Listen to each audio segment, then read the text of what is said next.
So I have a request to do a little sketch from one of my fans, in fact, my only fan, about a time not so long ago in Ireland, and it's I want to talk about a social phenomenon that has been the subject of deep philosophical study by the sociological department in UCC concerning young men who went out searching for a girlfriend, or as I would say, looking for a babe. And this phenomenon is best expressed by demonstrating it, I suppose. If you can remember, take yourselves back, lads, to a time when there was no such thing as men's cosmetics. There was uh, there was brilliantine, and and that was about it.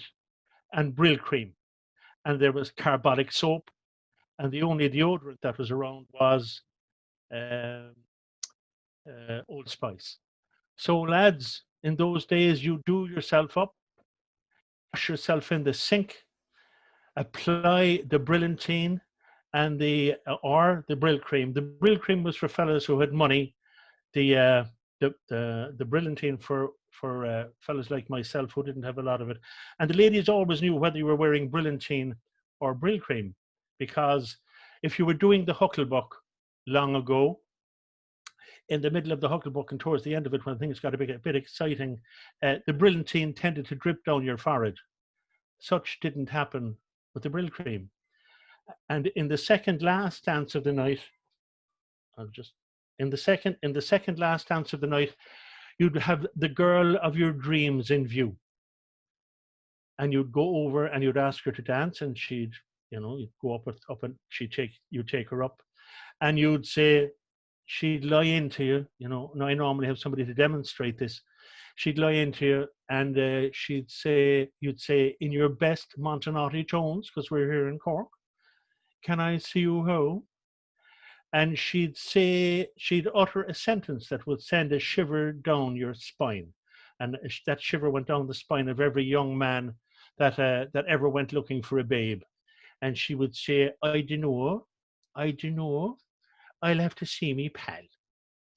And the pal is the subject of the phenomenon of social study.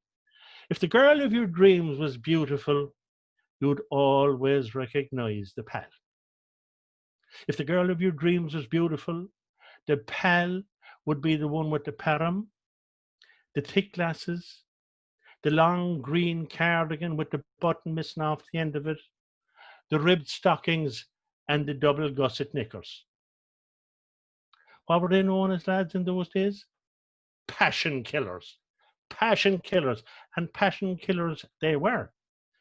And so before you went out at night, you'd have put on the old spray spice under the arm, and then down into the nether regions, because on the principle that you really never know, your chances could be in.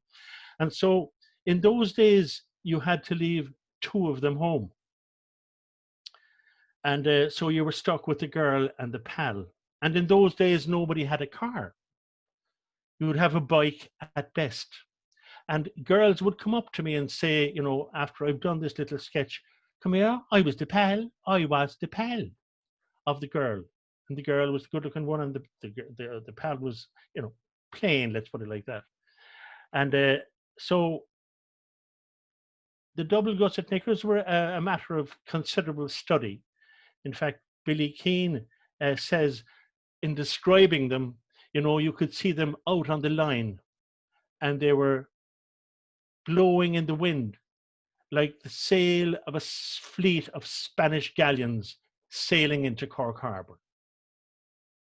So, and they were only came in two colors, blue and pink, and they were elasticated top and bottom. That is, and then the girls would always be wondering whether or not you had a car or whether you had a bike, and they had their own way of investigating how you got on or how you were doing, because when you would be in the second last dance of the night, they'd lean into you, and they weren't doing it for romantic purposes. They'd be feeling to see if they could detect the keys of the car in your pocket. and you thought it was something else entirely. Not so. So, and then the girls would come up to me and say as well, and as well as that, we had an eye out for the boys because